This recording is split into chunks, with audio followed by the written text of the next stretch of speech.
Send out your light and your truth, that they may lead us and bring us to your holy hill and to your dwelling.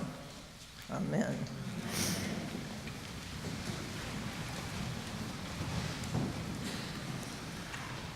I am a little embarrassed to tell you that when I was a child, I used to have quasi-romantic fantasies featuring Jesus and Peter. I had what you might call crushes on them both, but Peter was more fun. I could relate to him because he was more like me, mostly in ways that got me into trouble. Like me, Peter often was carried away by enthusiasm, spoke or acted without thinking, refused to acknowledge unpleasant realities, and sometimes made promises he was unable to keep, always with the very best of intentions. And both of us wept when faced with the unintended and unanticipated consequences of our thoughtlessness. Over time, we both grew up, he to the point where I could no longer recognize him. The church held up the solemn St. Peter, first Bishop of Rome, and the impulsive, charming, enthusiastic hero of my youth almost disappeared. After 2,000 years of conditioning by the institutional church, many of us look now at the disciples and think rather smugly how thick-headed they are, how slow to get it, as if we recognize Jesus immediately, anywhere, and head straight to him without sinking or stumbling. We do not expect to find humor in the Bible, so you may be shocked to hear me say that I find part of this morning's gospel rather funny. When Peter jumps eagerly into the sea and a short time later starts to sink, I can hardly keep from laughing out loud. It is like watching a person slip on a banana peel. Not that we want anyone to get hurt, just that we enjoy seeing someone stripped of self-importance. And even dear Peter had a little bit of that going on. Of course, the terrified disciples were not laughing, and Peter was afraid too. He was, in fact, petrified, stone-like, heavy, and rigid.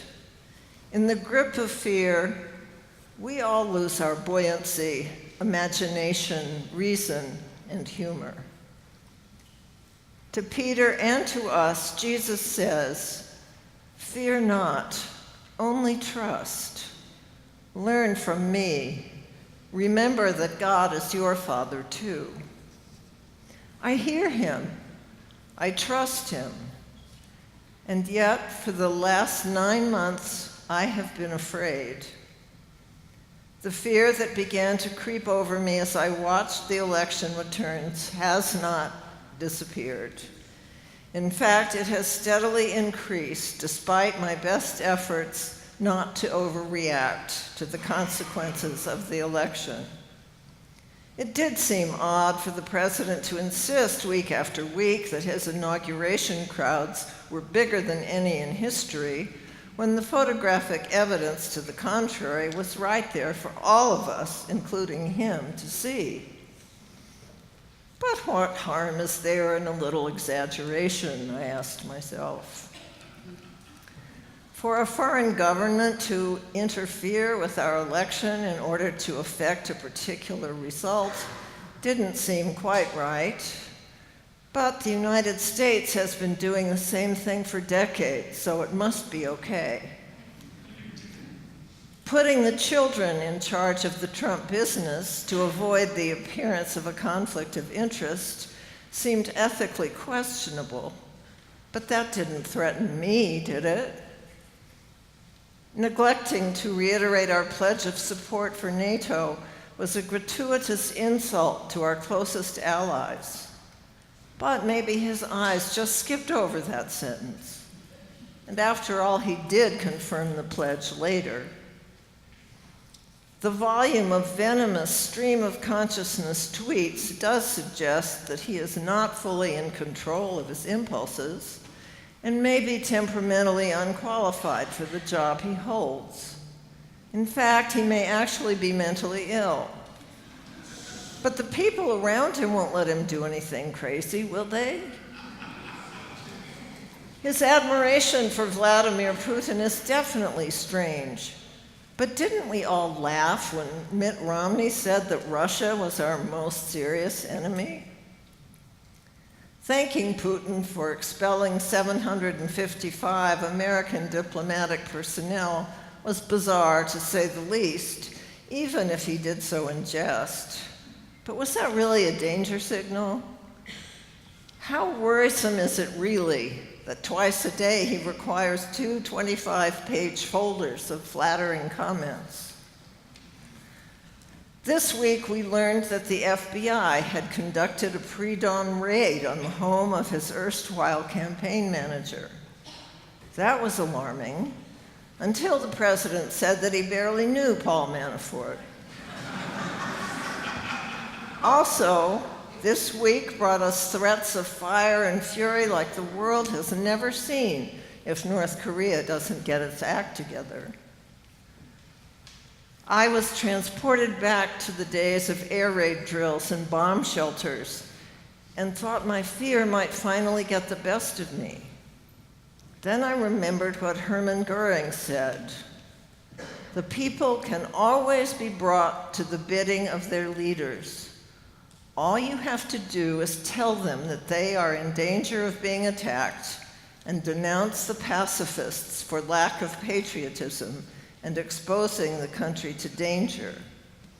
So if we don't buy into the president's fear-mongering, we don't have anything to worry about, right? What has me not only afraid, but absolutely terrified this morning is what happened in Charlottesville, Virginia yesterday. A month ago, the City Council voted to remove the statue of Robert E. Lee from its prominent position in the center of a park. There was some resistance to this decision on the part of a few white supremacists, and the police said that they had learned from that encounter. It turned out that the white supremacists had learned more. Friday night, a large group calling themselves Unite the Right, comprising neo-Nazis, members of the Ku Klux Klan, and other paramilitary groups arrived in Charlottesville. They carried torches and chanted, "Blood and soil, blood and soil," the slogan of the Agricultural Department of the Third Reich. There were counter-protesters. The situation escalated, and 3 people died. This was not a grassroots objection to the removal of a historical landmark, nor even a spontaneous expression of distasteful views. It was premeditated, planned, and carried out in cold blood. Donald Trump issued the obligatory condemnation of the violence, but it was not the white supremacists he denounced. It was the violence on many sides, on many sides. We should have seen this coming. Everything that he has said and done since the campaign and before has tacitly or overtly encouraged the so-called alt-right. His insistence that Obama was not born in the United States, his efforts at voter suppression, his attacks on Latinos and the LGBT community were bound to lead to Charlottesville. He tweets from a bully pulpit indeed, and there are many who take his words to heart. Under his administration, the Department of Homeland Security continues its commitment to combat terrorism by Muslims, but has dropped its interest in racist-inspired domestic terrorism. I am indeed afraid of what further American carnage may come. Water Jesus and boats have long been closely associated. The nave of the church resembles the bottom of a boat. The word nave is from the same root as navy. Most of the disciples were fishermen, and much of the activity in the Gospels takes place around the Sea of Galilee. In Jungian psychology, water symbolizes the unconscious, where the holy resides, along with both the personal and the collective shadow, qualities we cannot face in ourselves or our institutions. Jesus is the image of God within us, the realization of human potential, the one who saves us from and reconciles us to ourselves. And the boat represents the church, the vessel that carries us as close to the fearsome unknown as we can safely go and keeps us from drowning in the waters of the unconscious. We no longer invent dragons to carry our shadow selves. We project onto others, other individuals, other cultures, other faiths, other nations, what we cannot bear to acknowledge in ourselves.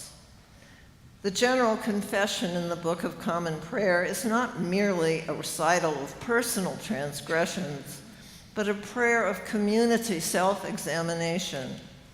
For all of our institutions, both religious and secular, there is not only a place, but an urgent need for corporate reflection, and for what James Carroll calls self-criticism in the presence of others. As Americans, we love to speak of our shining city on a hill, a beacon of goodness, nobility, freedom, and equality.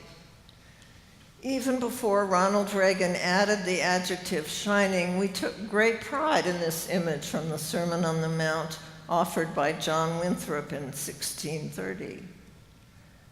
Because we seldom read beyond the first clause, we have been oblivious to the warning in Winthrop's words. Consider that we shall be as a city upon a hill, he wrote. The eyes of all people are upon us, so that if we shall deal falsely with our God in this work we have undertaken, and so cause him to withdraw his present help from us, we shall be made a story and a byword through the world. We shall shame the faces of many of God's worthy servants and cause their prayers to be turned into curses upon us. Be careful, he said. God is watching. The world is watching. They were watching then, and they are watching now, especially now. But we have not been watching, not paying attention, and now our ship of state is foundering. It is said that people get the government they deserve. The Jungian analyst James Hollis tells us that the pathology of the nation is the sum of the unaddressed shadows of its citizens. What has been denied in the individual will create monsters in the tribe, he writes. We have taken democracy for granted. We have failed to face our national shadow. A charlatan has tapped into all that is most shameful in us and activated our vilest tendencies. We have put him at the helm. We have created a monster. The rock on whom Jesus founded the church is not only, or even mostly, the saintly Peter of his later years. It is the rash, boastful, and thoughtless young man, the dazzled disciple who confessed Jesus as the Son of the living God, the passionate follower of Jesus who struck out in anger, the apostle who pledged his faithfulness and subsequently denied him, the first male to see the risen Christ, the brave and eloquent leader of the early church who lived and died for the one he finally understood and internalized. Jung writes, the withdrawal of the personal shadow is major social, religious, political, and moral work. We cannot heal the world without first healing ourselves by facing within that which we find most deplorable in others. Jesus guided Peter on his journey to self-awareness. May he also bring us and our country to that same awareness. Coming to consciousness is our personal and national life task. It is painful, humiliating, and never-ending, and it is the only hope for humanity. Amen.